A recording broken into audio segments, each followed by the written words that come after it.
Okay, when it comes to politics, very few people say exactly what they think, and in some cases, politicians, shock horror, lie, as this iconic clip of Bill Clinton denying allegations of an affair shows us. I want you to listen to me. I'm going to say this again.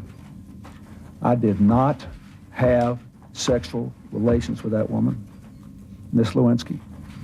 I never told anybody to lie, not a single time, never. These allegations are false, and I need to go back to work for the American people. Okay, what does that mean?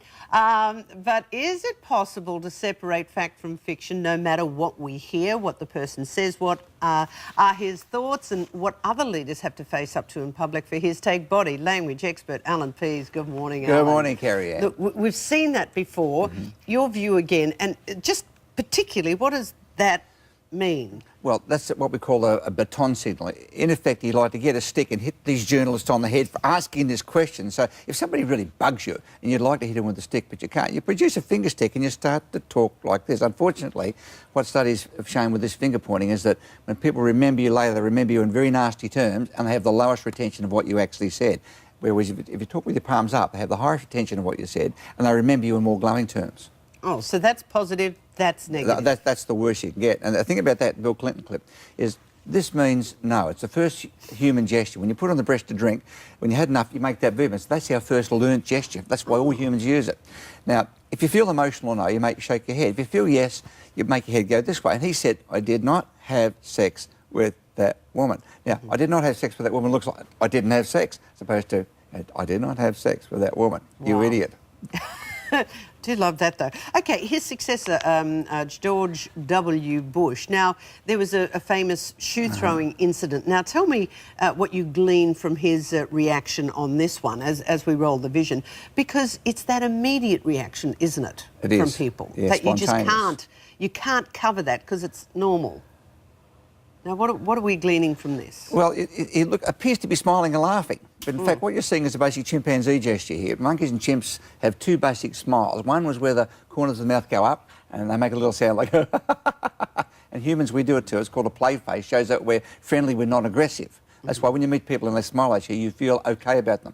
The other version was where the corner of the lips go down, which is called a fear face. That's when you're showing you're scared. And he's in a situation where he could be shot, could be killed. So he's appearing to smile, but in fact he's showing fear. And Lindy Chamberlain, if you remember, had the same gesture. She had that fear gesture, but it made her look as though she was laughing in the wrong circumstances. Now, we've got some other stills here because he had a lot of expression at times, George Bush. So let's look at the first photograph. Now, what about that? What's he thinking? Well, the answer in most of these things, the answer's nothing. Think of men that you know in your life who have these expressions. They sit there and you'll see George Bush sitting at a dinner with... It's a bit Laurel and Hardy, really. It is Laurel and Hardy, yes. And you think, what's the guy thinking? He's actually not thinking anything most of the time if he's not being interviewed. Now, men have a little room in the centre of the head that we call the nothing room. It's their favourite room. They love to go and sit there 4 or 5 times a day. Now, for women, this is an impossible concept. He actually is thinking nothing. There's nothing going on in his head. When George Bush is pulling these expressions, he's actually thinking nothing. All of these? Well, if he's on his own, as long as he's not being interviewed, he's not actually thinking anything. Well, what if he's being interviewed and let's assume there's a backdrop? OK, that one. Let's go there. Well, now that one is a double lip. See, he's turned his lips in and he's sucking his lips to stop himself from saying, you drop dead or don't ask that stupid question again. So if you don't like what you hear, one of the things that men will do is that version, and women will do it with a tight lip. You're doing it now. Like, no, women will go, you what? Well, yeah, that's my husband.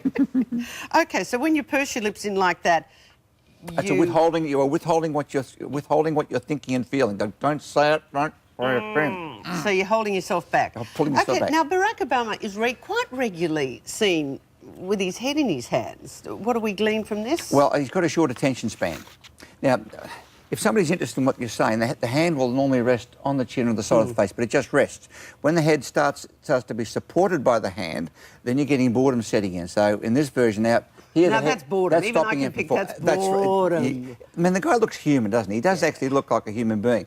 He wouldn't use those in public. These are paparazzi-type shots where he didn't really know that they were coming. That praying signal he uses quite a bit.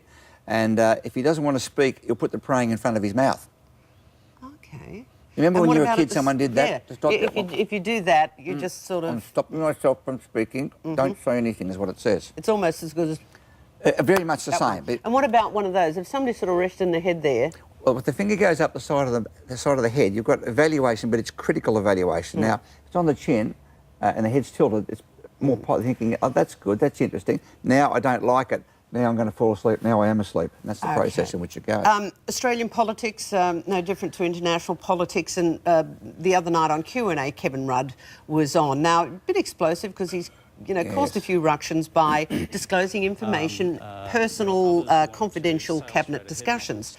Now, what are you gleaning from this? Because he was talking about other cabinet members who who disagreed with the ETS. Now, how do you read his body language? Because he didn't name names.